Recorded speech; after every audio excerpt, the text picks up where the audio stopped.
আল্লাহকে যারা বেসেছে ভালো, দুঃখ কি আর তাদের থাকতে পারে? দুঃখ কি আর তাদের থাকতে পারে? আলহামদুলিল্লাহ। এখন আমাদের মাঝে আলোচনা, প্রশ্নোত্তর এবং ফান্ড রাইজিং পরিচালনা করবেন national joint director and family development and support professor Nazrul Islam. জনাব মহতারাম। আলহামদুলিল্লাহ, আলহামদুলিল্লাহ, আসসালাতু ওয়াসসালামু আলা আশরাফিল আম্বিয়া ওয়াল মুরসালিন, নাহমাদুহু ওয়া নুসাল্লি আলা রাসূলিহিল কারীম। উপস্থিত আজকের এই সুন্দর প্রোগ্রামের সম্মানিত সভাপতি, পরিচালকবৃন্দ, ভাই এবং বোনেরা, আসসালামু আলাইকুম ওয়া রাহমাতুল্লাহি ওয়া বারাকাতুহু। ওয়ালাইকুম আসসালাম। আলোচ্য বিষয় যেটা আমাকে বলা হয়েছে সেটা হলো parenting in the age of social media, অর্থাৎ সোশ্যাল মিডিয়ার যুগে পিতামাতার কর্তব্য। আমরা আলোচনার বিষয়বস্তু পিতামাতার কর্তব্য সম্পর্কেই সীমাবদ্ধ রাখবো, কিন্তু সোশ্যাল মিডিয়া সম্পর্কে আমি দুই একটা কথা রিমাইন্ডার হিসেবে বলতে চাই, যা আমরা সবাই জানি। আমরা দেখি বর্তমানে প্রায় সবকিছু নিয়ন্ত্রণ করে সোশ্যাল মিডিয়া, এবং এর এফেক্ট এখন আর আমাদের দূরে থাকার সুযোগ নাই এবং বাঁচার কোনো সুযোগ নাই। এই সোশ্যাল মিডিয়া এখন আমাদের দৈনন্দিন জীবন থেকে রাষ্ট্রীয় জীবন পর্যন্ত নিয়ন্ত্রণ করে। আমরা একটা উদাহরণ দিই। ব্যাক হোম আমাদের প্রতিবেশী রাষ্ট্র কোনো এক সময় তাদের বর্ডার সিকিউরিটির জন্য 10,000 কোটি টাকা খরচ করত প্রতি বছর, কিন্তু এখন সোশ্যাল মিডিয়ার মাধ্যমে মন মানসিকতা চেঞ্জ করার কারণে তাদেরকে মাত্র 1,000 কোটি টাকা খরচ করতে হয়। কারণ তারা আমাদের দেশের যে সোশ্যাল মিডিয়া, টিভি, সংবাদপত্র, সাংবাদিক এবং তথাকথিত বুদ্ধিজীবীদেরকে কিনে নিয়েছে। আমাদের দেশের এই গোষ্ঠী এখন ঠিক তাদের সুরেই কথা বলে, তাদের স্বার্থেই কথা বলে। তারা এখন আমাদের স্বার্থে কথা বলে না, না কথা বলে দেশের স্বার্থে, না কথা বলে আমাদের দিনের স্বার্থে। বাস্তব কথা হলো, কোন ভূখণ্ড দখল করলে যতটা ক্ষতি হয়, ওই ভূখণ্ডের অর্থাৎ ওই অধিকৃত জনগণের এই ক্ষতির চেয়ে অনেক বেশি ক্ষতি করতে পারে যদি তারা তাদের মন কিনতে পারে, চিন্তা ভাবনা কিনতে পারে, মন মানসিকতা যদি তারা দখল করতে পারে, সেটা আরো অনেক বেশি ক্ষতি হয়। তাকে তখন রক্ষা করার জন্য, শত্রুপক্ষকে হেফাজত করার জন্য তখন আর তাদের কোনো খরচ করা লাগে না, তাদেরকে কোনো ফোর্স ডিপ্লয়মেন্ট করা লাগে না, বরং অটোমেটিক তারা ওদের সুরে কথা বলে, ওদের স্বার্থে কথা বলে। এটা বাস্তব চিত্র আমরা দেখতে পাই। সোশ্যাল মিডিয়া এর মাধ্যমে আমরা দেখি যে অ্যাসেম্বলিতে কোনো যে বিল যদি পাশ করতে হয়, তখন এখন আর জনমত তৈরি করার জন্য বক্তৃতা মাঠ গরম করার কোনো প্রয়োজন নেই। মিডিয়াকে নিয়ন্ত্রণ করার মাধ্যমেই তারা তাদের প্রচার কার্য সব সমাধা করতে পারে। তাই আমি বলতে চাই প্রথমে যে বর্তমানে সবচেয়ে মজবুত বা শক্তিশালী উপকরণ হচ্ছে সোশ্যাল মিডিয়া। তাহলে আমরা কি এটা সোশ্যাল মিডিয়ার দোষ বলতে পারি? বাস্তব কথা এটা নয়। বাস্তব কথা এর ভালো মন্দ এটা দুইটাই আছে। আমরা দেখি Twitter, Instagram, Facebook, blog, YouTube, এগুলি কিন্তু মানুষের সোশ্যাল অ্যাওয়ারনেস বাড়াইতে পারে। যেমন সঠিক পথে আনতে পারে, ঠিক তেমনি ভাবে তার ব্যবহারের কারণে ভুল পথে নিয়ে যেতে পারে। তবে এই ব্যাপারে সাবধানতাই একমাত্র রক্ষা করতে পারে মানুষকে। আমি আমার কথা শুরু করার আগে বেসিক কথা বলতে চাই, এই প্রেক্ষিতে শুধুমাত্র তাকওয়া অবলম্বনই আমি মনে করি যে সমস্ত প্রবলেম থেকে, সোশ্যাল মিডিয়ার ছবল থেকে, খারাপ দিক থেকে রক্ষা করার একমাত্র মাধ্যম। আমি তাই মনে করি এটাই একমাত্র প্রতিষেধক। একটু আগে এই আমেরিকার ইয়ং জেনারেশনের ডেভেলপমেন্টের যে প্রিন্সিপাল, যে কথাটা একটু ভাই আমার বললেন, আর ভাই I don't care, who cares, এই যে একটা মেন্টালিটি, এই মেন্টালিটি আসলে, বা অনেক সময় বলা হয় মাই ওয়ে অর হাইওয়ে, যে ধরনের কথাবার্তা বলা হয়, এগুলি এখানকার শিক্ষা দীক্ষার ফল আমরা ভোগ করি। এরকম একটা পরিস্থিতিতে, অর্থাৎ এই সোশ্যাল মিডিয়ার এই ছবলের মধ্যে প্যারেন্টিং একটা অনেক বড় চ্যালেঞ্জ, যেটা মোকাবেলা করতে হচ্ছে আমাদের বর্তমান প্যারেন্টসদেরকে। আমরা যারা এখন প্যারেন্টস, যখন আমরা আমাদের প্যারেন্টস দ্বারা নিয়ন্ত্রিত হতাম, আমাদের বাবা মাদেরকে এই রকমের প্রবলেম ফেস করতে হয় নাই, মোটেই হয় নাই। তারা যে কঠিন অবস্থার মধ্যে আছে আমাদের এই সন্তান সন্ততিদেরকে নিয়ে, এখন এই প্যারেন্টসদের সম্পর্কে যেহেতু আজকের আলোচ্য বিষয়, তাদের দায়িত্ব নিয়ে কিছু কথা বলতে চাই।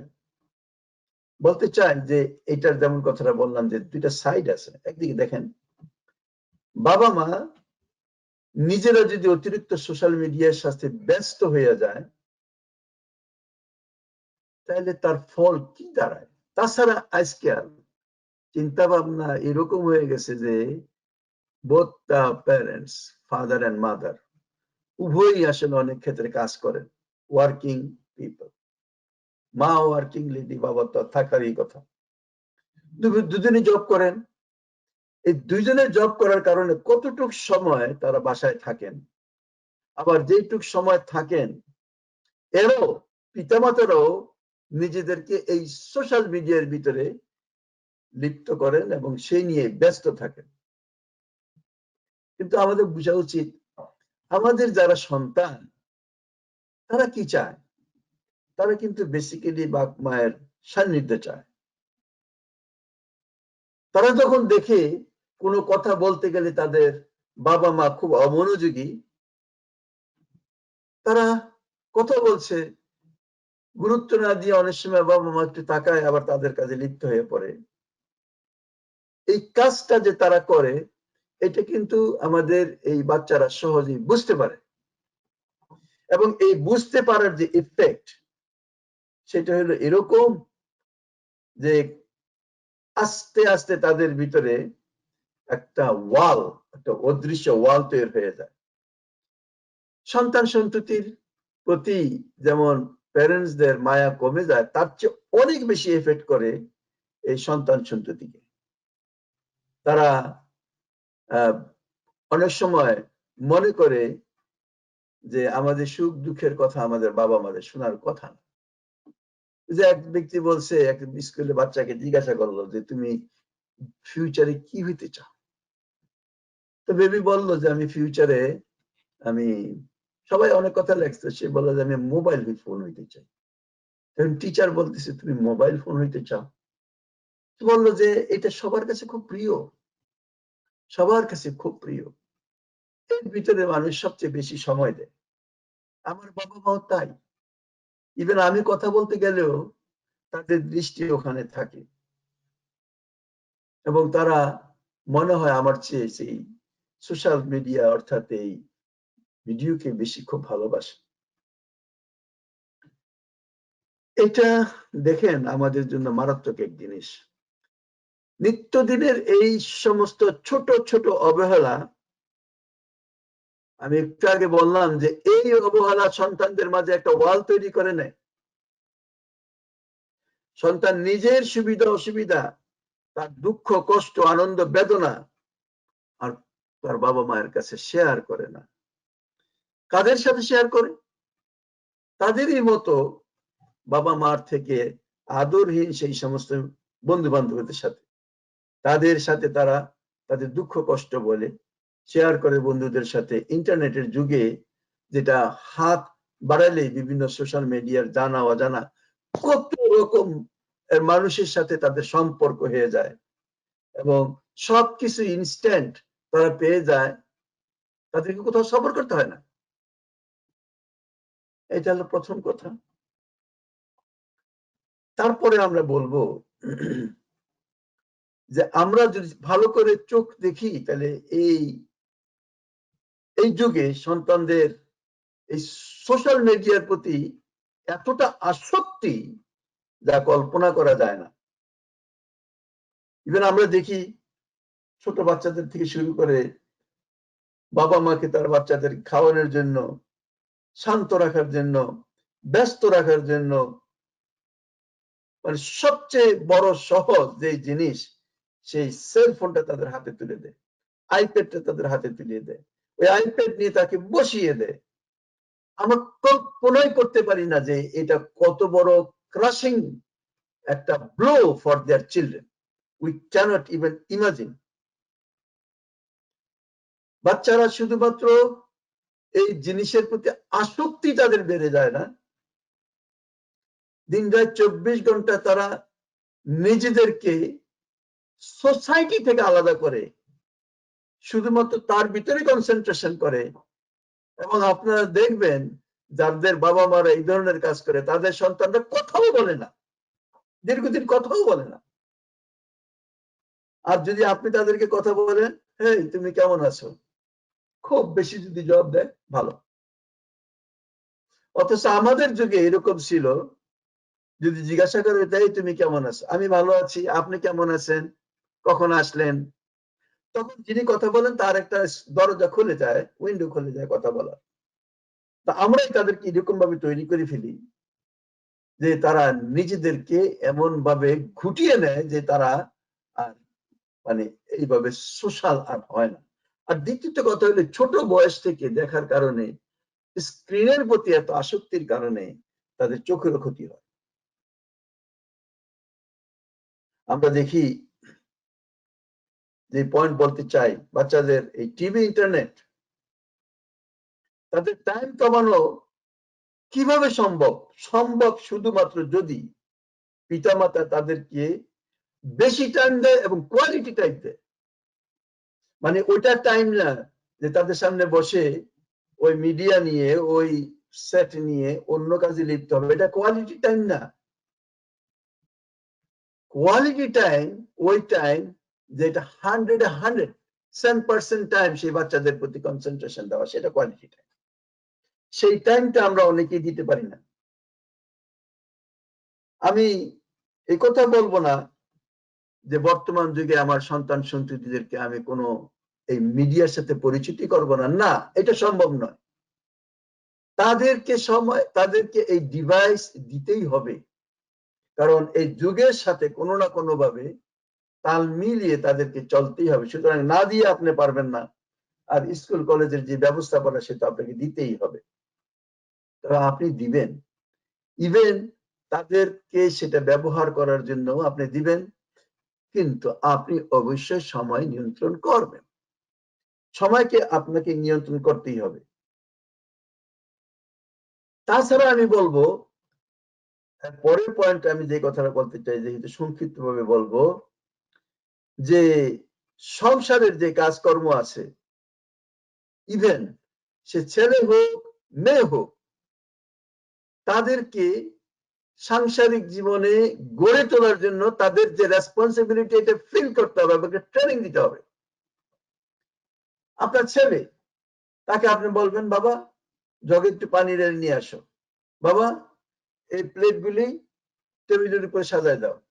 মেয়েটাকে বলবেন, আমার এই তরকারিটা একটু কেটে দাও, আসো একটু, আমি ওদিকে যাচ্ছি, তুমি একটু এটা নাড়া দাও। বয়স অনুসারে আমি বলছি, আপনি নিজে যে কাজটা করতে পারেন, আপনার সন্তানকে আপনার ছোট বেবিকে যদি সেটা করান, সে নিজেকে খুব একটা ইম্পর্টেন্ট মানুষ মনে করে, তার প্রেস্টিজ, তার এটা আস্তে আস্তে তার যে পার্সোনালিটি ডেভেলপ করে। আপনি নিজেই ওই জিনিসটা এখানে নিয়ে আসতে পারেন। ওই বইটা আপনার আপনার বিছানার ওই কোনায় আছে, আপনার ছেলেটা এখানে, ছোট্ট ছেলেটা দাঁড়ায় আছে, আপনি যাই নিয়ে আসতে পারেন। আপনি তাকে বলেন, বাবা বইটা দাও তো একটু। তাহলে এই যে একটা ট্রেনিং, এই ট্রেনিং থেকে তাদেরকে বঞ্চিত করবেন না। এই কাজ এটা আপনি মনে করেন যে আপনি করতে পারতেন, কিন্তু যখন তাদের মাধ্যমে করাবেন, তারা নিজেরা নিজেদেরকে একটা সমাজের, এই পরিবারের একটা গুরুত্বপূর্ণ একটা মানে একজন মেম্বার হিসেবে নিজেদেরকে ফিল করবে যে আমার একটা রোল আছে এখানে প্লে করার জন্য। এই জন্য আমি বলবো, সংসারের বিভিন্ন কাজে ছোটবেলা থেকেই আপনার সন্তান সন্ততিকে আপনি ইনভলভ করবেন। ইভেন আপনি যেটা পারেন সেটা হলো এই, যার পক্ষে সম্ভব সাপ্তাহিক কিছু কাজ কারবার তাদের মধ্যে ভাগ করে দিবেন। আমার কথার অর্থ হইল যে তাদেরকে আপনি যতটা অলস টাইম দিবেন, তারা ততটা সোশ্যাল মিডিয়াতে আসক্ত হবে। মানুষ যে সময়টুকু সঠিক কাজের ভিতরে থাকে, বিশ্বাস করেন, কাজের মধ্যে যখন থাকে, অর্থাৎ তার প্রোডাকশন সংক্রান্ত কোনো কাজের মধ্যে যত থাকে, তখন তার দ্বারা পাপ হয় না। আপনি জানেন পাপ কখন বেশি হয়? যখন সময় বেশি থাকে, যখন সঠিক কাজের পরেও আমার কাছে এক্সট্রা টাইম থাকে, তখনই মানুষ এই সোশ্যাল মিডিয়ার ভিতরে ঢুকে অনেক দূর পর্যন্ত তারা চলে যায়। সুতরাং আমি যে পয়েন্ট আপনাদের সামনে আলোচনা করলাম সেটা হইল যে সন্তান সন্ততিকে আপনি ইনভলভ করবেন বিভিন্নভাবে। পরের পয়েন্ট আমি বলতে চাই যে অবশ্যই আপনার প্রোগ্রামের ভিতরে কিছু স্পেয়ার টাইম আপনাকে ম্যানেজ করতে হবে, বিশেষ করে ছুটির দিন। এই ছুটির দিনগুলির সঠিক ব্যবহার করবেন। আপনি এই ছুটির দিনে সপরিবারে বেড়াতে যাবেন, যদি সম্ভব না, এবং যার তার বাড়িতে যাওয়া যাবে না। আপনার সন্তান যেই বাড়িতে নিয়ে যাবেন সেই বাড়ির কালচার, চিন্তা ভাবনা আপনার ঘরে নিয়ে আসবে। সেখানে আপনার চুজ করতে হবে আপনি কার বাড়িতে যাবেন, কোথায় যাবেন। ঠিক সেই বাড়িগুলিতে সেই সন্তানগুলির সাথে তার বন্ধুত্ব গড়ে দিতে হবে। সেখানে আপনি তাদেরকে নিয়ে যাবেন। শুধু সেখানে নয়, বরং আপনি কখনো পার্কে নিয়ে যাবেন, কখনো সি বিচে নিয়ে যাবেন। আপনার যার রকমের সম্ভাবনার সুযোগ আছে সেগুলিকে ব্যবহার করবেন। সবচেয়ে বড় কথা হইল যে তাদের সাথে আপনি ঘোরাফেরা করবেন, টাইম দিবেন, তাদের সাথে মুভ করবেন আপনি। তার চেয়ে বড় কথা বলতে চাই, বাবা মাকে এই সন্তান সন্ততির জন্য মডেল হইতে হবে, রোল মডেল হইতে হবে। আপনি নিজে সারাদিন এই সোশ্যাল মিডিয়াতে লিপ্ত থাকবেন আর আপনার সন্তানকে বলবেন যে না বাবা এগুলি দেখো না, ইট ডাজন্ট ওয়ার্ক, এটা কাজ করবে না। এটা আসলে বাস্তব জিনিস না, বরং এটা মুনাফিকি, এটা হিপোক্রেসি। এরপরের পয়েন্ট আমি জানতে চাই, আমি শুধু সংক্ষেপে বলি। আজকের একটা অনুষ্ঠান এখানে হচ্ছে, দুর্ভাগ্য যে এখনো এই জিনিসটা আমরা সোশ্যাল মিডিয়াতে দেখছি বা এটা করতে পারতেছি বা করতে বাধ্য আমরা। এটা যদি ফিজিক্যাল হইতো, তাহলে এমন কোন অনুষ্ঠান যদি হয়, তাহলে এখানে আপনার সন্তান সন্ততিদেরকে নিয়ে যাবেন এবং তাদেরকে বিভিন্ন রকমের ভলান্টিয়ার কাজে তাদেরকে অংশগ্রহণ করার সুযোগ দিবেন। এতে তার মেন্টাল ডেভেলপমেন্ট হবে। আরো কিছু পয়েন্ট আমি বলতে চাই যে নিজেদের সন্তানকে ডেভেলপ করার জন্য নিয়মিত পারিবারিক বৈঠক আপনি করবেন। আমি প্রায় সব বৈঠকে যখনই প্যারেন্টিং এর কথা বলি, আমার দৃষ্টিতে আমি দেখেছি যে এর বিকল্প নাই। এর অনেক অনেক অনেক রকমের বেনিফিট আছে। আপনি যদি এই অর্গানাইজড ওয়েতে পরিকল্পিতভাবে এই পারিবারিক বৈঠকটা করেন, তাইলে আপনি আপনার সন্তান সন্ততি, আপনি নিজে বা আপনার স্ত্রী বা আপনার হাজবেন্ড, আপনারা কিছু বেসিক টপিক চুজ করবেন আলোচনা করার জন্য। আপনার সন্তান সন্ততিদেরকে তাদেরকে টিচিং দিবেন, বলার যে একটা মানে ট্রেনিং, সেই ট্রেনিংটা দিতে পারেন নামাজ সম্পর্কে বলো, উজু সম্পর্কে বলো, অ্যাবাউট এনিথিং। আজকে যে আমি একটু আগে বললাম যে সোশ্যাল মিডিয়ার কারণে আমাদের সন্তানরা বোবা হয়ে গেছে, কথা বলে না। সুতরাং এই বিকল্প ব্যবস্থাপনা আপনাকে বিভিন্নভাবে খুঁজে বের করতে হবে। সেই জন্য বলি যে আপনি তাদেরকে নিয়ে যখন পারিবারিক বৈঠক করবেন, তাদেরকে অ্যাসাইন করবেন যে তুমি এই বিষয়ের উপর বলবে, তারা পড়াশোনা করবে এবং বলার যে ক্যাপাসিটি, এই জিনিসটা ডেভেলপ করবে। একজন বলছিল বলতে বলতে বক্তা, না বলতে না বলতে তক্তা। সুতরাং বাচ্চাদেরকে তাদের পছন্দের কোন একটা টপিক নিয়ে আলোচনা করার জন্য বলবেন। এমনকি এই পারিবারিক বৈঠকে অন্য কিছু না থাকলে কখনো গল্প শোনাবেন, তাদের থেকে গল্প শুনবেন, যে একটা কিছু বলো।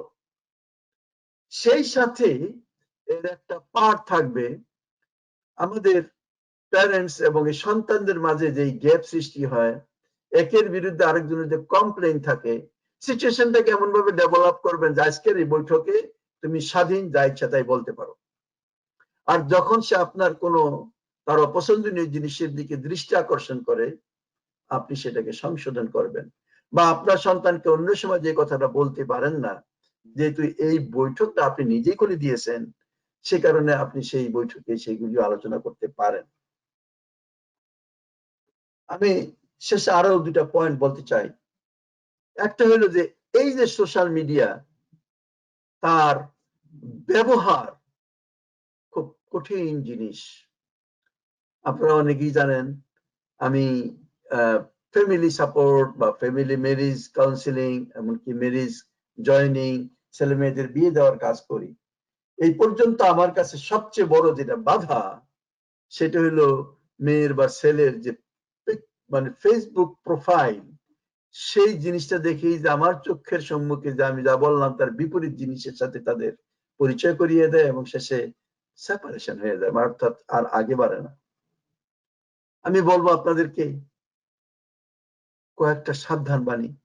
নিজেদের যে পারিবারিক ছবি, ইভেন আপনার ছোট বাচ্চাদের ছবিও সোশ্যাল মিডিয়াতে শেয়ার করবেন না। ইন্টারনেটের বাজার একটা ওপেন মার্কেট। আপনার সুন্দর বেবির মুখটা দেখেও অনেকের ভিতরে হাসাদ আসে, আপনার সন্তানের ক্ষতি হয়ে যায়, আপনি কল্পনা করতে পারেন না। আর নিজের মনকে যদি প্রশ্ন করেন যে এতে দেওয়ার মাধ্যমে আপনি কি গেইন করেন, একটু খেয়াল করেন তো দেখি। এটা গেল কি পোস্ট আমরা দিচ্ছি সেটা দেখা। পরের পয়েন্ট বলতে চাই, বাচ্চাদের হাতে ডিভাইস তুলে দেওয়ার আগে ওদেরকে আপনি ইন্টারনেটে যে সেফটি কি আছে, সিকিউরিটি রক্ষা করার জন্য তাদেরকে সম্পূর্ণরূপে ধারণা দিবেন। এবং এই ইন্টারনেটের ভিতরে সোশ্যাল মিডিয়াতে কখনো নিজের ব্যক্তিগত ইনফরমেশন আপনি নেটে শেয়ার করবেন না, আপনি কোনো লাভ নাই। কত যে বিপর্যয় এবং কত যে হত্যাকাণ্ড পর্যন্ত চলছে তা হয়তো আপনারা জানেন। আপনার সন্তানরা অনেক সময় ইন্টারনেটের বুলিং এর শিকার হয়। এইদিকে আপনাকে খেয়াল রাখতে হবে, সযত্ন খেয়াল রাখতে হবে। সেজন্য সন্তানদের মাঝে আপনি সব সময় খোলা মেলা মানে আন্তরিক সম্পর্ক গড়ে তোলেন, এমন এক পরিবেশ সৃষ্টি করেন যাতে আপনার সন্তান নির্দ্বিধায় আপনার কাছে তার সব কথা বলতে পারে। ইভেন এই বুলিং এর কারণে বহু সন্তান সুইসাইড করে। আমরা টের পাই না কেন করলো, কি হইলো। তাদের এই ছোট ব্রেনে অনেক ক্ষেত্রে সেগুলিকে কন্ট্রোল করতে পারে না, হজম করতে পারে না। আর একটা কথা বলবো, তাদেরকেও বলবেন, নিজেও শিখবেন যে নেটের কোন ইনফরমেশন যাচাই বাছাই না করে বিশ্বাস করা যাবে না। প্রচার তো করা দূরের কথা, দরকার নাই। নিজেরাও এই সমস্ত প্রচার করা থেকে দূরে থাকেন, সন্তানদেরকে সেইভাবে আপনি গড়ে তোলেন। আবার অনেক সময় আমরা দেখি আলোচনার মাধ্যমে এই নেটে কারো চরিত্রকে এত হাইলাইট করা হয় যে শেষ পর্যন্ত বাচ্চারা তাদেরকে নিজেদের মডেল, রোল মডেল হিসাবে গ্রহণ করে। এইটারও দরকার নাই। এগুলি ক্ষণস্থায়ী। তারা যাতে আইডল বানায় না নেয়, আপনার সন্তানদেরকে সেই ব্যাপারে সচেতন করেন। বলতে চাই, নিজেরা মনে রাখবেন, বাচ্চাদেরকেও শিখাবেন, বারবার রিমাইন্ডার দিবেন যে আসলে কোনো কিছু প্রাইভেট না। আমরা নেটের জগতে কোনো কিছু একবার দেওয়ার পর আর পার্মানেন্টলি কখনো ডিলিট করা যায় না। সবচেয়ে বড় কথা, আপনি কি দেখছেন না দেখছেন, আপনার সন্তানদেরকে শিক্ষা দেন যে সেটা আল্লাহ দেখছেন। আরো একটা পয়েন্ট আমি বলতে চাই, সাথী ভাই এবং বোনেরা, বাবা এবং মায়েরা, বর্তমানে সোশ্যাল মিডিয়ার মাধ্যমেই আমাদের সন্তানদের স্কুলও চলছে। আমি দেখি আমাদের বাসাবাড়ি এখন স্কুল, আমাদের লিভিং রুম, বেডরুম এখন বাচ্চাদের ক্লাসরুম। এর কারণে বাবা মায়ের দায়িত্ব আরো বেশি বেড়ে গেছে, কারণ তাদেরকে গাইড করতে হবে, সময় দিতে হবে। যেটুক সময় আগে স্কুল টিচার তার টিচার দিতেন, সেই সময়টুকু এখন আপনাকে দিতে হবে। মনে রাখবেন, এখানে যদি আপনি গাইড নিয়ে দিতে পারেন, আপনার দুর্বলতা বাচ্চাদের ভবিষ্যৎ অন্ধকার করে দিবে। আপনাকে আরো অ্যালার্ট হইতে হবে। আপনি জানেন না তারা এই পড়ার ফাঁকে কখন কোন সময় তাদের কনসেন্ট্রেশন চলে যায়, সেকেন্ডের ভিতরে তারা তাদের টিচারকে ছেড়ে দিয়ে অন্য দিকে চলতে যায়, চ্যাটে লিপ্ত হয়। শুধু তাই না, তারা অন্যরকম মিডিয়াতে তারা চলে যায়, অনেক খেলা তারা লিপ্ত হয়ে যায়। এটা আমরা কল্পনা করতে পারি না। আমি আর আগের পয়েন্টে যে কথাটা বললাম, যে সে কেউ দেখুক আর না দেখুক, আল্লাহ দেখছেন, এটাকে তাকুয়া বলে। এই তাকুয়াই আমাদেরকে একমাত্র গাইড করতে পারে আল্লাহ ভীরুতা।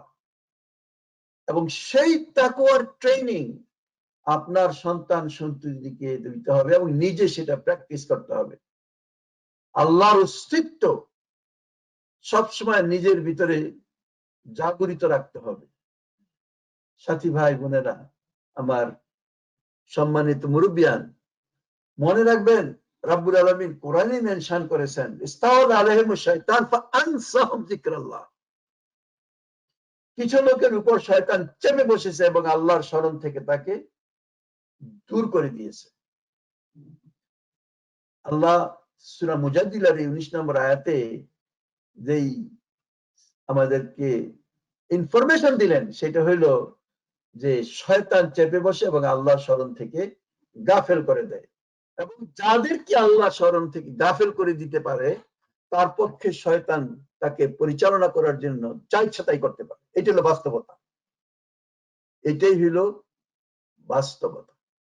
সুতরাং সর্ব অবস্থায় আপনি মনে রাখবেন, আপনি যদি পিতামাতা হয়ে থাকেন, ওয়াইন তাত্তাকুল্লাহ ইয়াজআল লাহু মাখরাজা, যদি আপনি আল্লাহকে তাকওয়া ভিত্তিক মানে মনে রাখেন যে আল্লাহ আমার সবকিছু দেখছে, আল্লাহ আপনার সন্তানের জন্য কোনো না কোনো রাস্তা খুলে দিবে তাদেরকে সঠিক মনে মানুষ করার জন্য।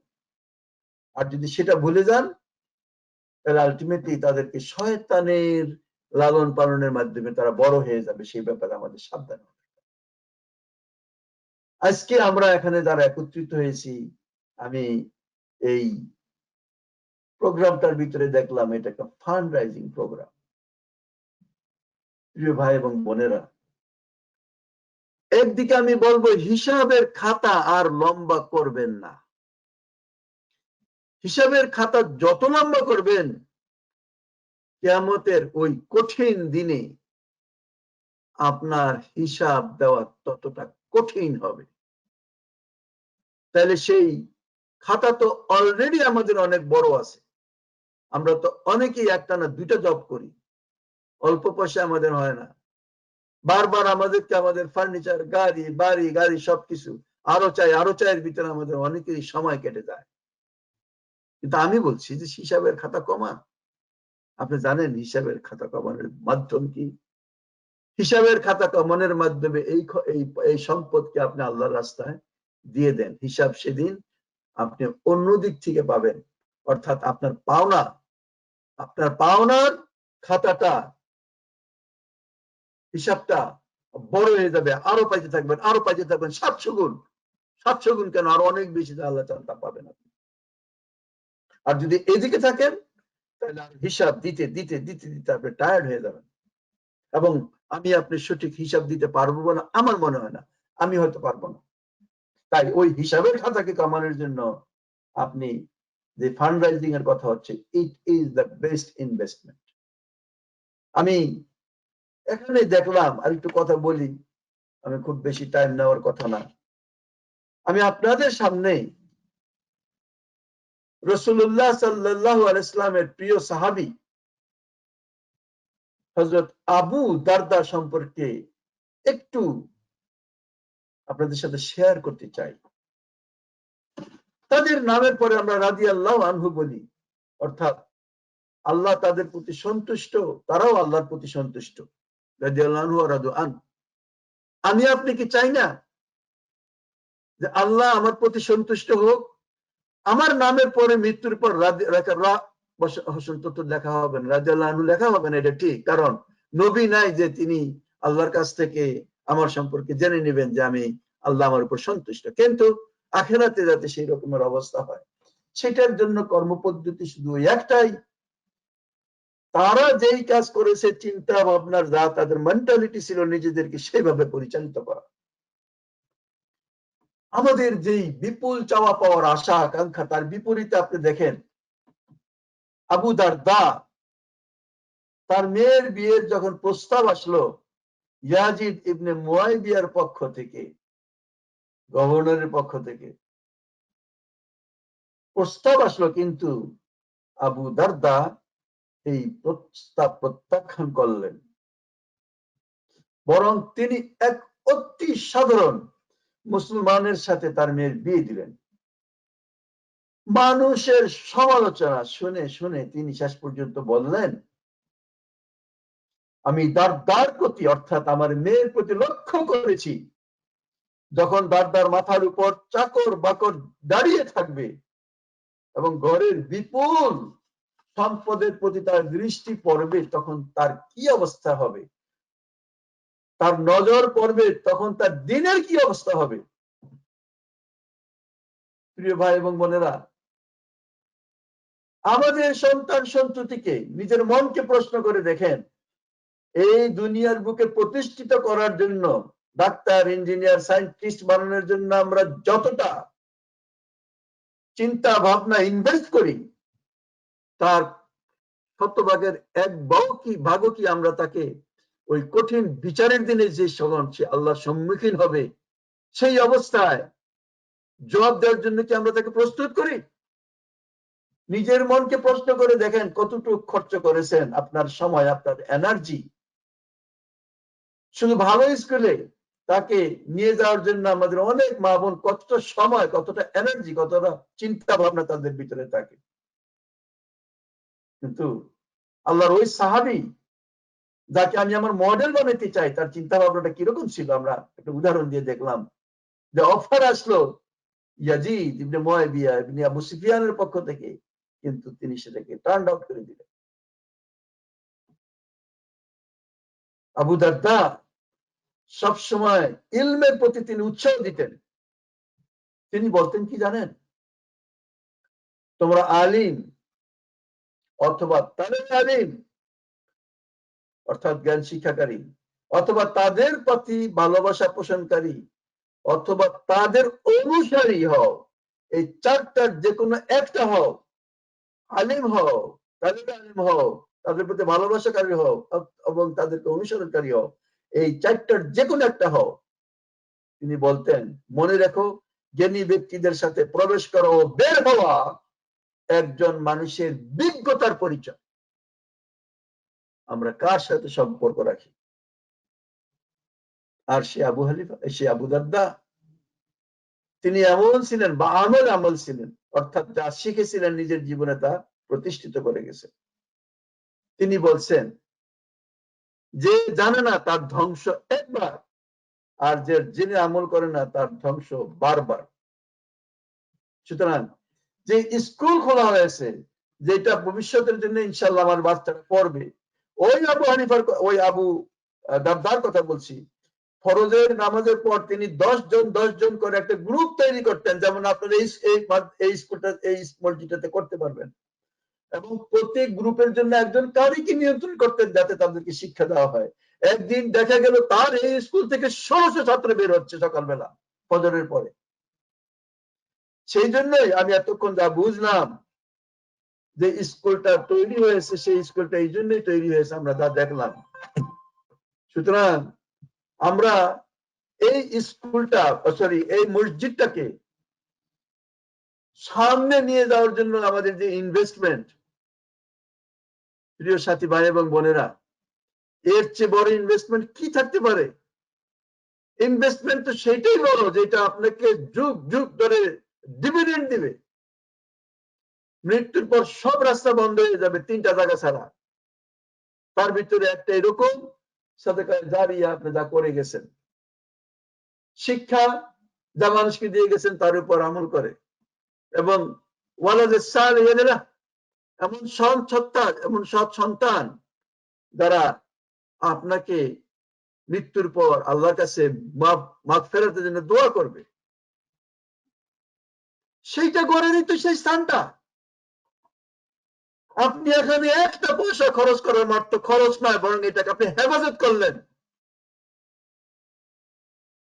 এবং আল্লাহ বলছেন ওয়ানফিকু মিম্মা জাআলাকুম মুস্তাখলাফিনা ফি, এই সম্পদ আমার আপনার কাছে থাকবে না, বরং আল্লাহ বলছেন যার দায়িত্ব আমি অল্প কয়েকদিনের জন্য দিয়ে গেছি, আমার পথে সেটাকে খরচ করো। আপনি কি আল্লাহর কথা শুনবেন না, মানবেন না?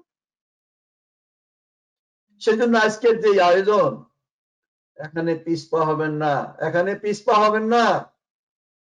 এখান থেকে পিছপা হওয়া মানে নিজেকে ফাঁকি দেওয়া, নিজেকে ঠকানো। নিজেকে ঠকাবেন না যদি আপনি বুদ্ধিমান হয়ে থাকেন। আসুন আমরা সবাই এটাকে সুন্দরভাবে গড়ে তোলার জন্য, এটা আমাদেরকে জীবনের পাঠ মনে করি। শুধু নামাজের জন্য এই মসজিদটা তৈরি হচ্ছে না, তার যে প্রজেক্ট আমরা দেখলাম, এর ভিতরে আমাদের ভবিষ্যৎ সন্তান সন্ততিকে মানুষ করার একটা প্রজেক্ট এখানে আছে। এর চেয়ে ভালো কোথায় আপনি খরচ করবেন? আপনি 2 কেজি মাংস দোকান থেকে কিনে নিয়ে আসবেন, খেয়ে শেষ হয়ে যাবে, কিন্তু এখানে সেই 2 কেজির পয়সা যদি আপনি দেন, 2 কেজির কেন দিবেন, আপনি 50 কেজির দিবেন, তাহলে সেইটা আপনার আখেরাতে ফেরত পাবেন। এটা এখানে নিঃশেষ হয়ে যাচ্ছে, সেটা জমা হচ্ছে। আমার দেওয়ার সময় 12টা পর্যন্ত আমি মনে করেছিলাম শেষ করব, আমি এখনই শেষ করি।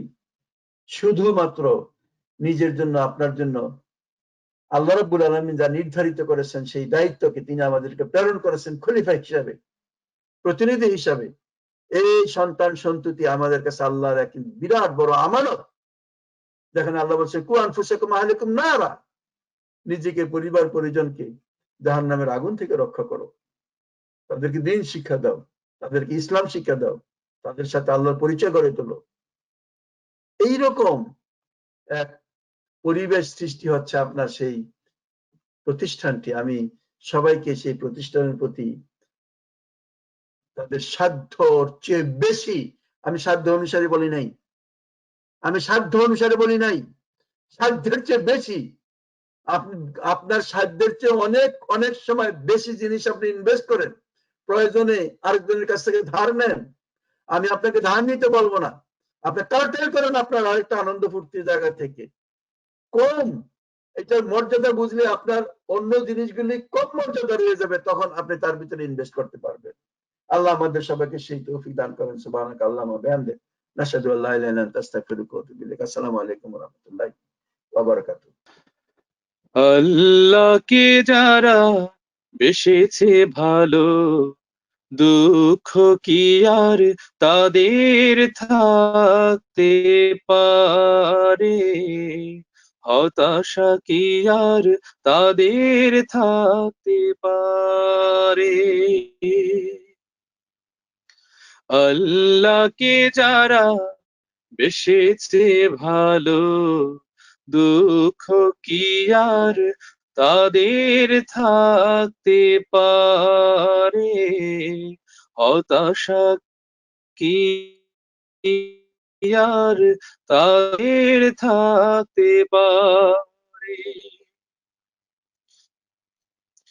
যারা লয়েছে মুখে কোরআনের বাণী লয়েছে মুখে কোরআনের বাণী হতাশা কি আর রে দুঃখ কি আর তাদের থাকতে পারে আল্লাহকে যারা বেসেছে ভালো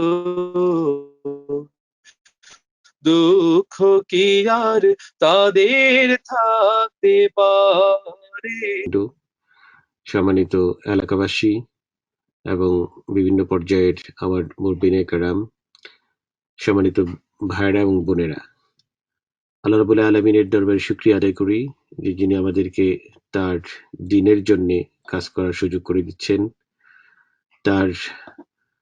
তাকে সেজদা দেওয়ার জন্য, তার দ্বীনের কাজ পরিচালনা করার জন্য যে ঘর প্রয়োজন, যে সেন্টার প্রয়োজন, যে লোকেশন থেকে দ্বীনের কাজ সহজেই সম্প্রসারণ করা যায়, দ্বীনের কথাগুলো বলা যায়, দ্বীনের প্রশিক্ষণ নেওয়া যায়, সেই ঘরের সাথে সম্পৃক্ত থেকে আমাদেরকে কাজ করার সুযোগ করে দিচ্ছেন। আমরা সেই মহান রব্বুল আলামিনের দরবারে শুকরিয়া আদায় করি, আলহামদুলিল্লাহ। সম্মানিত ভাই এবং বোনেরা, আল্লাহ রাব্বুল আলামিন আমাদেরকে তার কাছে প্রিয় বান্দা, প্রিয় বান্দি হওয়ার জন্য যে বৈশিষ্ট্যগুলো বলেছেন, এর মধ্যে সর্বোত্তম বৈশিষ্ট্য হচ্ছে জান্নাতে যাওয়ার পথ প্রশস্ত করার জন্য জান এবং মাল দিয়ে তার রাস্তায় কাজ করে যাওয়া এবং জান মাল দিয়ে জান্নাত ক্রয়ের জন্য চেষ্টা করে যাওয়া। আমরা সেই চেষ্টার অংশ হিসাবে আজকে তার ঘরে দান করে আমরা সেই কাজটাই আজকে সম্পূর্ণ করার জন্য চেষ্টা করছি। সম্মানিত ভাইরা, দেখেন আল্লাহ তাআলা কোরআন কারিমে কোশ্চেন করেছেন, ইয়াসআলুনাকা মাযা ইউনফিকুন, যে হে রাসূল সাল্লাল্লাহু আলাইহি সাল্লাম, যে তারা, আল্লাহ তাআলা বলতেছেন হে রাসূল, তারা আপনাকে কোশ্চেন করে, তারা আজ করে যে তারা কোথায় সম্পদ ব্যয় করবে, কি জন্য সম্পদ ব্যয় করবে, কাদের কাছে সম্পদ ব্যয় করবে। আল্লাহ তাআলা বলে দিচ্ছেন, আবার আল্লাহ নিজে উত্তর দিয়ে দিচ্ছেন যে তাদেরকে বলে দেন, কুল মা আনফাকতুম মিন খাইরিন ফালিল ওয়ালিদাইনি ওয়াল আকরাবিনা ওয়াল ইয়াতামা ওয়াল মাসাকিন ওয়া ইবনাস সাবিল ওয়া মা তাফআলু মিন খাইরিন ফাইন্নাল্লাহা বিহি আলিম। দেখেন আল্লাহ তাআলা খুব ক্লিয়ারলি বলে দিচ্ছেন যে হে রাসূল, আপনাকে তারা যখন জিজ্ঞাসা করে তখন আপনি তাদের উত্তরে, তাদের কোশ্চেনের উত্তরে বলে দেন যে তাদের ধন সম্পদ ব্যয় করবে কোথায়, মিন খাইরিন ফালিল ওয়ালিদাইন, তারা তাদের সম্পদ ব্যয় করবে তাদের পিতামাতার জন্য, তারা তাদের সম্পদ ব্যয় করবে যা কিছু ভালো তার জন্য তারা সম্পদ ব্যয় করবে। তারা ব্যয় করবে কোথায়, নিকট আত্মীয়ের জন্য। তারা ব্যয় করবে কোথায়, ইয়েতিম মিসকিন ও সম্বলহীন পথিকদের জন্য। তো দেখেন, যা কিছু ভালো সেই ভালোর জন্য আমাদেরকে সম্পদ ব্যয় করতে হবে। আল্লাহর ঘর বানানোর জন্য আমাদেরকে সম্পদ ব্যয় করতে হবে। আল্লাহর ঘরের জন্য যারা সম্পদ ব্যয় করে, আল্লাহ রাব্বুল আলামিন তাদের জন্য কি করেন, জান্নাতে ঘর বানিয়ে দেন। মান বানা লিল্লাহি মাসজিদান বানাল্লাহু বাইতান ফিল জান্নাহ, যে ব্যক্তি আল্লাহর ঘর বানানোর জন্য, আল্লাহর ঘর বানানোর প্রচেষ্টা করে, আল্লাহর ঘর বানানোর চেষ্টা করে বা বানিয়ে দেয়, আল্লাহ রাব্বুল আলামিন তার জন্য জান্নাতে ঘর বানিয়ে দিবেন। রাসূলুল্লাহ সাল্লাল্লাহু আলাইহি সাল্লাম আমাদেরকে জানিয়ে দিয়েছেন তার হাদিসের মাধ্যমে। সম্মানিত ভাই এবং বোনেরা, আমরা অনেক সময় এই সমস্ত দান খয়রাতের ব্যাপারে বা আমাদের দানের ব্যাপারে আমরা অনেক সময় চিন্তা করি যে আসলে আমার সম্পদ বুঝি কমে যাচ্ছে বা আমার সম্পদ কোথায় দিচ্ছি, এই সমস্ত চিন্তায় আমরা হয়তো চিন্তিত হয়ে পড়তে পারি। কিন্তু আমার উদ্দেশ্য যদি এটাই হয় যে এর মাধ্যমে আমরা আমাদের জান্নাতকে ক্রয় করতে চাই, জান্নাত নিশ্চিত করতে চাই, ইন্নাল্লাহা আশতারা মিনাল মুমিনিনা আনফুসাহুম ওয়া আমওয়ালাহুম বিআন্না লাহুমুল জান্নাহ, যে নিশ্চয়ই আল্লাহ রাব্বুল আলামিনের কাছ থেকে তোমরা জান্নাত ক্রয় করে নিতে পারো। কিসের মাধ্যমে? ইশতারা, ক্রয় করে নিতে পারো বা কন্ট্রাক্ট করে নিতে পারো, চুক্তিবদ্ধ হয়েছো কিসের জন্য? যে আমরা জানমাল দিব আর আল্লাহ তাআলা আমাদেরকে জান্নাত দিবেন। আমরা সেই কমিটমেন্টের আলোকেই আজকে এখানে চেষ্টা করেছি আলহামদুলিল্লাহ, যে আমরা আমাদের সামর্থ্য অনুযায়ী এখানে ব্যয় করার জন্য কমিটেড হয়েছি। আল্লাহ তাআলা যেন আমাদেরকে যে দান আমরা করেছি সেটা যেন আরো বৃদ্ধি করে আমাদেরকে করার তৌফিক দান করেন। আমরা যেন আমাদের সন্তানের জন্য, দেখেন মুসনাদে আহমেদের একটা হাদিস, যে ওয়ালাদুর রাজুলু মিন আতিয়াবি কাসাবিহি ফাকুলু মিন আমওয়ালিহিম হানিয়ান, যে সন্তান পিতামাতার উত্তম উপার্জন বিশেষ। সন্তান হচ্ছে পিতামাতার কি একটা উত্তম উপার্জন। অতএব তোমরা পিতামাতার সন্তানদের জন্য সম্পদ থেকে পূর্ণ সাজ সহকারে কি করো? ব্যয় করতে থাকো। হ্যাঁ, সেগুলো থেকে তোমরা সন্তানের জন্য পানাহার করাও, তাদের জন্য ব্যয় করো, তাদের উত্তম ভবিষ্যতের জন্য আল্লাহ রাস্তা ব্যয় করো, পিতামাতার জন্য সদকা করো, পিতামাতার জন্য, হ্যাঁ, এগুলো হবে কি তাদের সেই পরকালে ডে আফটার তাদের জন্য আরামের কারণ, তাদের নাজাতের কারণ, তাদের জান্নাত প্রাপ্তির কারণ হবে।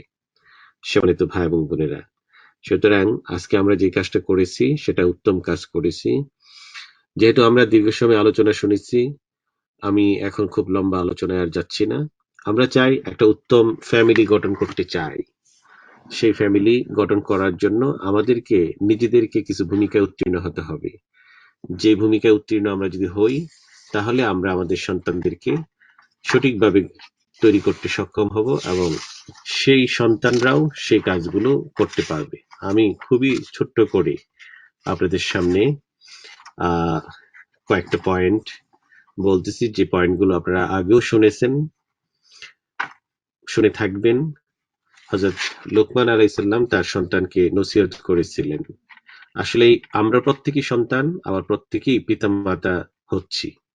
তা আমরা সন্তান হিসাবে যদি আমাদের দিকে তাকাই, যে আমরা কি সন্তান হিসাবে আমরা আমাদেরকে এইভাবে তৈরি করতেছি কিনা, তাহলে আবার আমাদের সন্তানরাও সেভাবে তৈরি হওয়ার জন্য তখন প্রস্তুতি নিবে।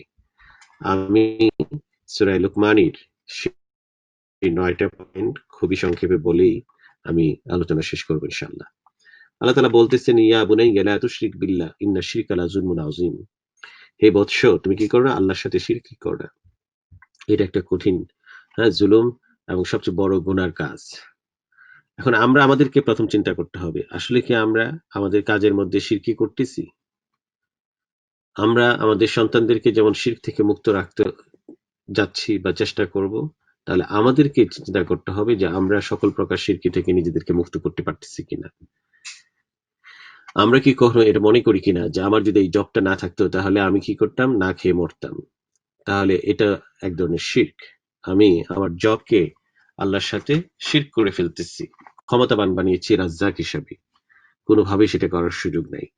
এভাবে আল্লাহ তাআলার জাতের সাথে, আল্লাহ তাআলার সিফাতের সাথে, হ্যাঁ, আল্লাহর রুবুবিয়াতের সাথে, আল্লাহর উলুহিয়াতের সাথে, কোনো কিছুর সাথে, মানে আল্লাহর যেখানে শক্তি কুওয়াত আছে সেই জায়গায় কাউকে শরীক করার কোনো সুযোগ নেই। অ্যাবসলিউটলি সেটা করতে হবে আল্লাহর জন্য, এবং সেখানে আল্লাহর উপরই ভরসা করে সেই কাজগুলো করে যেতে হবে। সেখানে কারোকে অধিকার দেওয়ার কোনো সুযোগ নেই। সুতরাং আমরা যেমন আমাদের সন্তানদেরকে সেটা শেখাবো, প্র্যাকটিস করব আমরা আমাদের নিজেদের মাঝে। নাম্বার 2, তিনি তার সন্তানকে উদ্দেশ্য করে বলতেছেন, ইয়া বুনাইয়া ইন্নাহা ইন তাকু মিসকালা হাববাতিন মিন খারদালিন ফাতাকুন ফি সুখরাতিন আও ফিস সামাওয়াতি আও ফিল আরদি ইয়াতি বিহা আল্লাহ ইন্নাল্লাহা লাতীফুন খাবীর। হে পুত্র, একটা পরিমাণ শিরকও কোনো জিনিসে মানে মিসকালে যাররা যদি তোমার অন্তরে, অভ্যন্তরে কিংবা আসমান জমিনের কোনো এক নিভৃত কোণে লুকিয়ে থাকে, তবু আল্লাহ তাআলা তা অবশ্যই কি জানবেন। আল্লাহ তাআলা সে ব্যাপারে অবগত আছেন।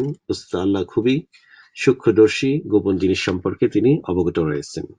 সুতরাং আমাদের মধ্যে মিসকালে যাররা, কোনো সামান্যতম আল্লাহর ব্যাপারে কোনো শিরকিয়াত অথবা কোনো অন্যায় কিছু ধারণ করে যদি আমরা থাকি, তাহলে সেটা কিন্তু আল্লাহ তাআলা জানতে পারবেন।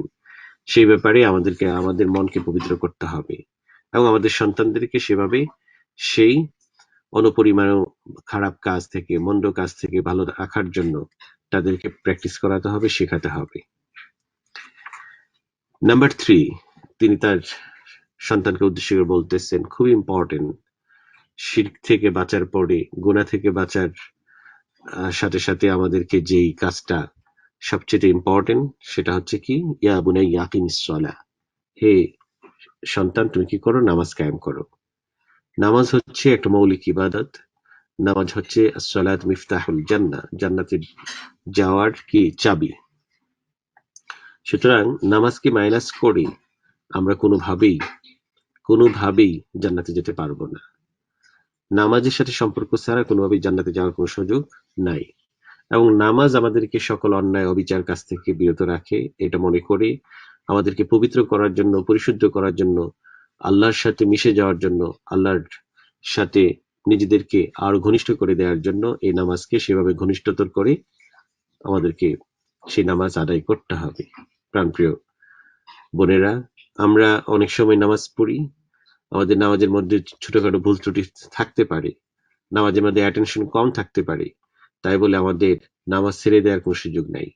সেখানে আমাদেরকে উত্তরোত্তর সেই নামাজকে আরো কি সমৃদ্ধ করার জন্য চেষ্টা করতে হবে। সেই নামাজ আমাদেরকে আরো ভালোভাবে গভীরভাবে পড়ার জন্য চেষ্টা করতে হবে। এই চেষ্টায় আমাদেরকে অব্যাহত রাখতে হবে। সেই কথাই আল্লাহ তাআলা কোরআন কারিমে জানিয়ে দিচ্ছেন যে নামাজ কায়েমের বিষয়ে। রাসূলুল্লাহ সাল্লাল্লাহু আলাইহি ওয়াসাল্লাম বলছেন যে মুরু আওলাদাকুম বিস-সালাহ ওয়া হুম আবনাই 7 সিনিন ওয়াদরিবুহুম আলাইহা ওয়া হুম আবনাই 10 সিনিন ওয়া ফাররিকু বাইনাহুম ফিল মাদাজি', যে তোমরা তোমাদের সন্তানকে নামাজ পড়াও 7 বছরের থেকে, আর যদি 10 বছর হয়ে যায় তখন এই ব্যাপারে তোমরা খুব সিরিয়াস হয়ে যাও, প্রয়োজনে তাদেরকে প্রহার করে হলো নামাজের ব্যবস্থা তোমাদের করতে হবে। প্রাণপ্রিয় ভাই এবং বোনেরা, নিঃসন্দেহে আমরা সেটা উপলব্ধি করতে পারতেছি যে নামাজের ইম্পর্টেন্সটা। সেই জন্য আমাদেরকে যে দায়িত্ব পালন করতে হবে, যে নামাজের জন্য আমাদের সন্তানদেরকে যেমনি আমরা বলবো, সেই সাথে আমাদের নিজেদের মাঝে নামাজের ব্যাপারে সিরিয়াস থাকতে হবে, যাতে করে সন্তানরাও উপলব্ধি করতে পারে যে এই ইবাদাটা কোনোভাবেই ছেড়ে দেওয়ার কোনো সুযোগ নাই।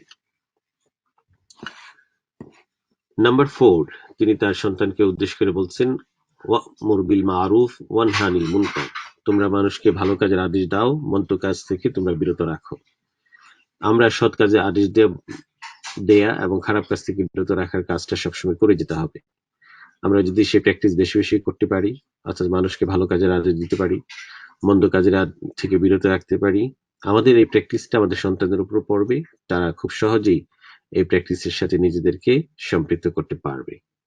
সম্মানিত ভাই এবং বোনেরা, এরপরে তিনি যে নসিহা করেছেন তার সন্তানকে, ওয়াসবির আলা মা আসাবাক ইন্না যালিকা মিন আযমিল উমুর, যা কিছু দুঃখ কষ্ট লাঞ্ছনা আসবে এবং যে কোনো কঠিন পরিস্থিতির মধ্যে তোমরা পড়বে, তোমরা কি করো, সবর করো, ওয়াসবির।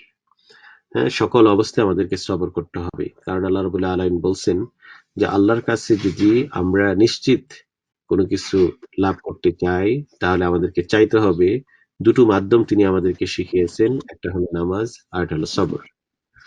না আমাদেরকে ইস্তাঈনু বিস-সাবরি ওয়াস-সালাহ, সবর এবং নামাজের মাধ্যমে আল্লাহর কাছে আমাদেরকে চাইতে হবে। এই সবরের মাধ্যমে আমরা আমাদের দুনিয়ার জীবনকে যেমনি সুন্দর করতে পারবো, ঠিক আমাদের পরিবারকে সুন্দর করতে পারবো, আমরা একটা উত্তম পরিবার গঠন করতে পারবো। একই সাথে আল্লাহ রাব্বুল আলামিনের কাছে সম্মানিত হওয়ার সুযোগ রয়েছে এই সবরের মাধ্যমে। এই সবরের প্র্যাকটিস আমাদেরকে করতে হবে।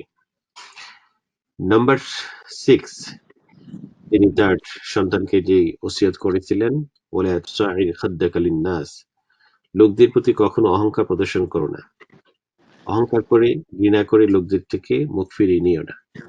তাহলে অহংকার এমন একটা গুনাহ, এমন একটা বাজে গুণ, যেটা আমাদেরকে ধ্বংস করে দেয়। আমাদেরকে মনে রাখতে হবে কোনোভাবেই আমাদের জীবনে অহংকার বাসা বাঁধতে না পারে, অহংকারিত্ব আমাদের মাঝে স্থান করে নিতে না পারে, সেই ব্যাপারে আমাদের সর্বোচ্চ সতর্ক থাকতে হবে। নাম্বার 7, তিনি যেই কথা তার সন্তানের মাধ্যমে আল্লাহ রাব্বুল আলামিন আমাদেরকে শিক্ষা দিচ্ছেন, ওয়ালা তামশি ফিল আরদি মারাহা ইন্নাল্লাহা লা ইউহিব্বু কুল্লা মুখতালিন ফাখুর, ওয়ালা তামশি ফিল আরদি মারাহা, জমিনে তোমরা কি করো না, এই অহংকারিত্বের সাথে, স্ফীতের সাথে, গৌরবের সাথে কি চলাফেরা করো না। আল্লাহ রাব্বুল আলামিন এই জাতীয় লোকদেরকে কি করেন না, পছন্দ করেন না। আর অহংকারিত্বকে আল্লাহ তাআলা পছন্দ করেন না। হ্যাঁ, সেই কথা মনে নিয়ে আমাদেরকে দুনিয়ার জীবনে যা কিছু আমরা করব বিনয়ের সাথে করতে হবে। দুনিয়ার জীবনের সকল কাজ হবে আমাদের বিনয়ের সাথে, খুবই আহ আহ, নম্র ভদ্রতার সাথে, এবং সব কাজের মধ্যে যেন আমাদের কি আল্লাহ তাআলার একজন বান্দা হিসাবে যে কোয়ালিটি আমাদের মাঝে থাকা দরকার সেগুলো প্রকাশ পায়। সেই বিনয় এবং চিত্তই আমাদের মাঝে প্রকাশ করতে হবে। সম্মানিত ভাই এবং বোনেরা, এরপরে যে অষ্টম যে গুণের কথা বলা হচ্ছে ওয়াকসিদ ফি মাশিক, যে তোমরা সবসময় কি করো, মধ্যম পন্থা অবলম্বন করো। আমরা অনেক সময় দেখা যাচ্ছে যে অনেক কিছু করতে গিয়ে কৃপণতা করি, সেটা ইসলাম এলাও করে না, কারণ কৃপণতাকে ইসলাম কোনোভাবেই স্থান দেয় না। আবার অনেক সময় আমরা কি করি, অতিরিক্ত করে ফেলি, সেটাও ইসলাম এলাও করে না।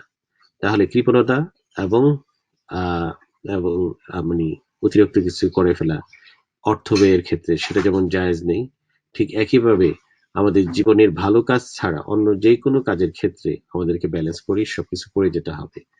সম্মানিত ভাই বোনেরা, এই জন্যই তিনি তার সন্তানকে আহ এভাবে নির্দেশ দিচ্ছেন, ওয়াকসিদ ফি মাশইক, ওয়াকসিদ ফি মাশইক, তোমরা মধ্যম পন্থা অবলম্বন, নীতি অবলম্বন করো। আল্লাহ তাআলা কোরআনের সূরা ফুরকানে বলছেন, ওয়াল্লাযীনা ইযা আনফাকু লাম ইসরিফু ওয়া লাম ইয়াকতু ওয়া কানা বাইনা যালিকা কাওয়ামা, যে তোমরা যখন সম্পদ ব্যয় করবে তখন তোমরা কমও করবে না, বেশিও করবে না, বাইনা যালিকা কাওয়ামা, দুটার মাঝামাঝিতে করবে। তার মানে হচ্ছে যে আমাদের এই সন্তান মানে সম্পদ ব্যয়ের একটা পদ্ধতি আমাদেরকে জানতে হবে, যে কোথায় কোথায় আমরা সম্পদ ব্যয় করব। হ্যাঁ, আমি আয়াত যেটা শুরুতে বলতেছিলাম, ইয়াসআলুনাকা মাযা ইউনফিকুন কুল মা আনফাকতুম মিন খাইরিন ফালিলওয়ালিদাইনি ওয়াল আকরাবিন, ফালিলওয়ালিদাইনি ওয়াল আকরাবিন। হ্যাঁ, তো সেখানে আমরা ওয়ালিদাইন শব্দটা ব্যবহৃত হচ্ছে পিতামাতার জন্য আমরা সম্পদ ব্যয় করব, আকরাবিনদের জন্য সম্পদ ব্যয় করব। হ্যাঁ, সেই জায়গায় আমরা আমাদের সন্তানদের জন্য ব্যয় করব, সেই জায়গায় কখনো আমাদের কৃপণতার জায়গায় করা যাবে না। আবার তাদের জন্য সম্পদ ব্যয় করতে গিয়ে আবার সেটা কি অতিরিক্ত হয়ে না পড়ে, এমন না হয় যে আমার তাদের দরকারে একটা জামা আমি 10টা কিনে রেখে দিলাম, সেগুলো কি হবে, ইসরাফ হবে। এই জন্য ওই ব্যালেন্সটাই আমাদেরকে মনে রাখতে হবে। আমাদের সন্তান সন্ততি পিতামাতা সহ আত্মীয় স্বজন যাদের জন্য আমরা সম্পদ ব্যয় করব, তাদেরকে কোনো কিছু দিব, হ্যাঁ, এই কথা মনে রেখে দিতে হবে যে সেটা যেন কোনোভাবেই ইসরাফ না হয়। এমনি করে আমাদের এই মধ্যম পন্থার নীতির কথা বলে এই কথা মনে স্মরণ করে দেয়া হচ্ছে, আমরা হচ্ছে উম্মাতে ওয়াসাত, আমরা হচ্ছে উত্তম জাতি বা মানে ব্যালেন্স জাতি। সুতরাং আমাদের সবকিছু ব্যালেন্স করে যেতে হবে, যাতে করে দুনিয়ার সকল জাতি আমাদের কাছে জানতে পারে যে আমাদের সবকিছুই সুন্দর। সম্মানিত ভাইরা এবং বোনেরা, সর্বশেষ যে নসিহতটি তিনি করেছেন, ওয়াগুদুদ ফি মিন সাউতিকা ইন্না আনকারাল আসওয়াত লাসাউতুল হামির, যে তোমরা যখন কথা বলবে তখন কণ্ঠ নিচু করে, সংযত করে, নরম করে তোমরা কথা বলো। দেখেন, কোরআনুল কারিমে আল্লাহ রাব্বুল আলামিন আমাদেরকে কথা বলার পদ্ধতি সম্পর্কে বিভিন্ন জায়গায় বলেছেন, অনেক রকমের পদ্ধতি কথা বলার ক্ষেত্রে শিখিয়েছেন। যেমন কোরআনে বলছেন, ওয়াকুলু কাওলান সাদীদা, তোমরা যখন কথা বলবে কাউলি সাদীদ বলবে, অত সঙ্গত কথা বলবে। আমরা অনেক সময় প্রাসঙ্গিক না, হ্যাঁ, সেই কথা অসঙ্গত কথা বলে ফেলি। কোরআনে আল্লাহ তাআলা বলছে, ওয়াকুলু লাহুম হুসনা, যখন তোমরা মানুষের সাথে তাদের সাথে কথা বলবে তখন কিভাবে কথা বলবে, হুসনুন মানে উত্তম ভাবে কথা বলবে, উত্তম উচ্চারণ ভাবে কথা বলবে। কোরআন কারিমে আল্লাহ তাআলা বলছে, ফাকুলা লাহু কাওলান লাইয়িনান লাআল্লাহু ইয়াতাযাক্কারু আও ইয়াখশা, তোমরা যখন কথা বলবে তখন কাউলি লাইল বলবে, বিনম্রভাবে কথা বলবে, অর্থাৎ একজন মানুষের হার্টে যেন গিয়ে সে কথাটা টাচ করে, এরকম করে কথা বলবে। কোরআনে আল্লাহ তাআলা বলছেন যে তোমরা যখন কথা বলবে তোমাদের সাউন্ডকে, হ্যাঁ, উঁচু করে কথা বলবে না। ইন্না আনকারাল আসওয়াত লাসাউতুল হামির, যে সেটা হচ্ছে গাদার সাউন্ড। আবার কার সামনে কিভাবে কথা বলতে হবে সেগুলো বলে দেওয়া হচ্ছে। হ্যাঁ, বড়দের সামনে কথা বলতে হলে কিভাবে সাউন্ড করে কথা বলতে হবে। হ্যাঁ, ইয়া আইয়ুহাল্লাযীনা আমানু লা তারফাউ আসওয়াতাকুম, তোমাদের সাউন্ডকে উঁচু করে কথা বলো না মুরব্বিদের সামনে, বড়দের সামনে, নবীর সামনে। সুতরাং এইভাবে রাসূলুল্লাহ সাল্লাল্লাহু আলাইহি ওয়াসাল্লাম বলছেন, মান কানা ইউমিনু বিল্লাহি ওয়াল ইয়াউমিল আখির ফালিয়াকুল খায়রান আও লিয়াসমুত, যে ব্যক্তি আল্লাহকে বিশ্বাস করে, আখিরাতকে বিশ্বাস করে, সে উত্তম কথা বলে আর না হয় চুপ থাকে। তাহলে আমাদেরকে জানতে হবে যে কথা আমাদের উত্তমভাবে বলতে হবে, উত্তম উচ্চারণের মাধ্যমে বলতে হবে, সঙ্গত কথাগুলো বলতে হবে। এরপরে যেই কথাগুলো লাগবুন মানে লঘু করে, যেগুলো বাজে উচ্চারণ, সেগুলো করা যাবে না কোনোভাবেই। আর আমাদেরকে সবসময় উত্তম কথাগুলো বলতে হবে যদি আমরা আখিরাতকে বিশ্বাস করি, আল্লাহকে বিশ্বাস করি। প্রাণপ্রিয় ভাই ও বোনেরা, এর মাধ্যমেই তিনি তার সন্তানকে শিখিয়েছেন। তার মানে হচ্ছে কোরআনুল কারীম আমরা একজন সন্তান হিসেবে যেভাবে আমাদের জীবনে প্র্যাকটিস করা দরকার, সেই গুণগুলো আমাদের ফ্যামিলি লাইফে প্র্যাকটিস করতে হবে। তাহলে হবে কি, আমাদের ফ্যামিলিটা সুন্দর হবে। তাহলে হবে কি, আমাদের সন্তানগুলো সুন্দর হবে। আমি নিজে প্র্যাকটিস না করে যদি সন্তানকে শেখাতে চাই, তাহলে এটা হচ্ছে খুবই চ্যালেঞ্জিং ব্যাপার। এবং এটা আপনার কয়েক লাখের মধ্যে হয়তো একটা দুইটা সন্তান ডিফারেন্ট হতে পারে, যে পিতামাতা হয়তো ভালো না, সন্তান ভালো বের হয়ে আসছে। কিন্তু মানে মোস্টলি হচ্ছে যে পিতামাতার প্র্যাকটিস জেনেই শুনেই সন্তানরা শিখে জানে, তারা সেভাবে গড়ে ওঠে। আপনি যে সাউন্ডে কথা বলেন, আপনার সন্তান সেভাবে কথা বলবে। আপনি যে আচরণ করেন, আপনার সন্তান স্বাভাবিকভাবেই সেই আচরণে অভ্যস্ত হবে। কারণ তারা আপনাকে দিনের ম্যাক্সিমাম সময় আপনাকে দেখতেছে, আপনাকে দেখে শিখতেছে।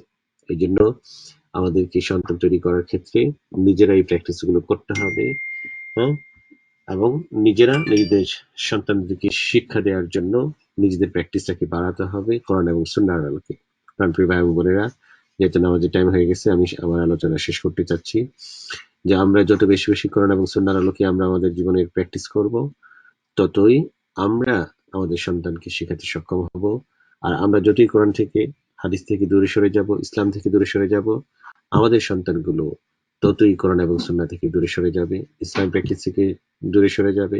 আমাদের ফ্যামিলিগুলো অশান্তিময় হবে, আমাদের ফ্যামিলিগুলোর মধ্যে কোনো ধরনের মানে সুন্দর যে পিকচার সেটা থাকবে না, জান্নাতি যে পরিবেশ সেটা থাকবে না। আমরা তখন কষ্ট অনুভব করতে থাকবো। এবং বিশেষ করে সন্তানরা যখন 18 বছর, 19 বছর, 20 বছর পার হয়ে যাবে, তখন আমাদের কষ্টটা সে চরম ভাবে দানা বেঁধে উঠবে। সেই কষ্টটা সেই সময় করার আগে আমাদের একটা সুন্দর পরিবেশ নিশ্চিত করার জন্য আমরা আমাদেরকে চেঞ্জ করি এবং সন্তানের জন্য একটা সুন্দর দৃষ্টান্ত উপস্থাপন করি। এর মাধ্যমেই আমরা একটা জান্নাতি পরিবার গঠন করার জন্য, জান্নাতি ফ্যামিলি গঠন করার জন্য চেষ্টা করি। আল্লাহ আমাদের সবাইকে সেই তৌফিক দান করুন। ওয়া আখিরু দাওয়ানা আলহামদুলিল্লাহি রাব্বিল আলামিন। আসসালামু আলাইকুম ওয়া রাহমাতুল্লাহি ওয়া বারাকাতুহু।